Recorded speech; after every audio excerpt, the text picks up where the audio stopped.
After months of Amazon putting its thumb on the scale, the union effort at the Amazon warehouse in Bessemer, Alabama has failed. But the fight might not be over yet. More on that in a minute. First here, just the raw numbers. So motherboard here. Amazon employees at a 5,800 worker warehouse in Bessemer, Alabama have voted against unionizing, according to a preliminary votes count by the National Labor Relations Board.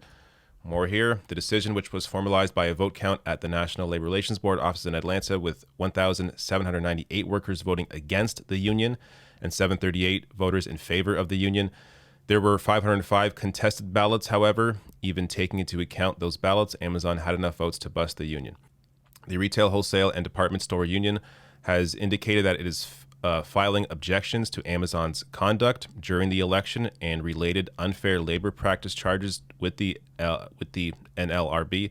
And the NLRB did not immediately declare Amazon victorious. In particular, the union has indicated it will file a complaint against Amazon for emailing USPS employees in early 2020 and pressing the agency to install a mailbox feet from the entrance of the warehouse.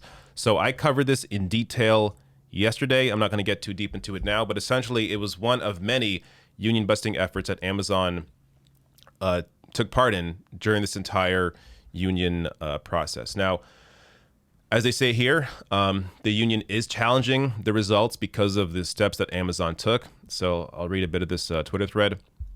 The union is formally filing objections and ULP charges against Amazon's blatantly illegal conduct during the Amazon union election. We won't rest until workers' voices are heard fairly under the law, and when they are, we believe we will be victorious.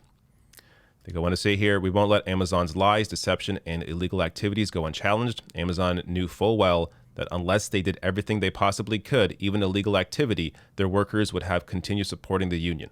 That's why they required all their employees to attend lecture after lecture filled with mistruths and lies where workers had to listen to the company demand they oppose the union. That's why they flooded the internet, the airwaves, and social media with ads spreading misinformation. That's why they brought in dozens of outsiders and union busters to walk the floor of the warehouse. Just a little, note for the future. If your workplace is putting more effort into you not doing something than maybe supporting you at the workplace, maybe there is a reason why they are doing that. Amazon understood that right now they have full power, full control over their employees, and they simply did not want their employees to be able to have their own collective voice, have the ability to collectively bargain, whether it's over wages or over working conditions or whatever it is. Amazon wants to maintain full control over their workplace, and they understood that a union would absolutely hurt their bottom line as Amazon, the corporation, and help their workers. So it's disappointing to see that this effort worked to misinform people enough to the point that this vote failed. But not a lot of people really understand the importance of being in a union and grew up in a culture that demonized unions. Here in Canada as well, I grew up in that same culture. I had no idea what unions were or weren't or their role was until way later on in life. But the way it was always discussed to me through culture, through media, through people I knew, was that unions were bad. So when people have that in them growing up, you have to be able to, it takes time to deprogram them and actually educate people to understand that a union represents your voice. And there was a lot of misinformation out there, including about union dues. I think they mentioned it here as well. So that's why they bombarded people with signs throughout the facility and with text messages and calls at home. And that's why they have been lying about union dues in a right to work state. So they were talking about, Amazon was fear mongering about, how this union's going to steal your money, when union dues aren't even required of members of a union in Alabama. So that already is a lie on the face of it.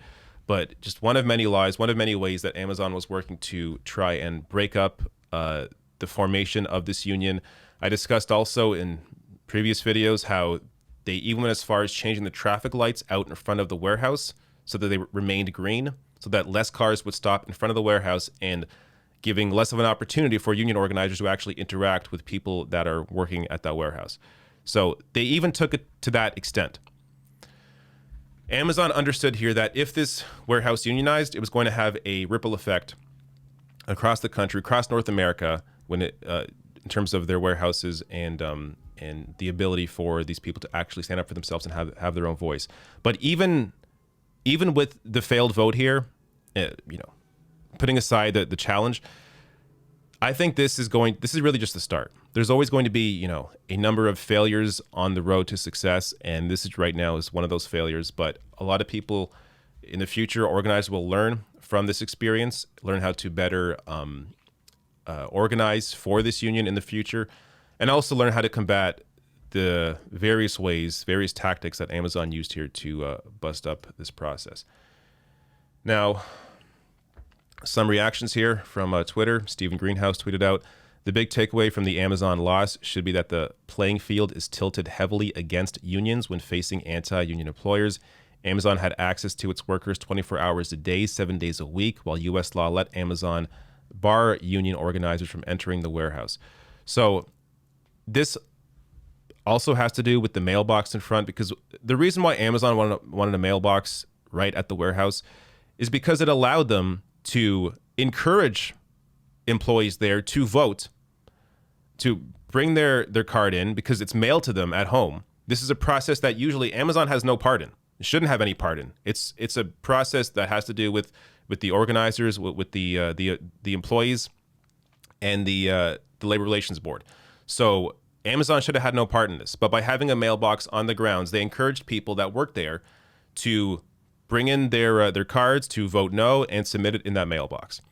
And the day after the union vote stopped, they took out the mailbox.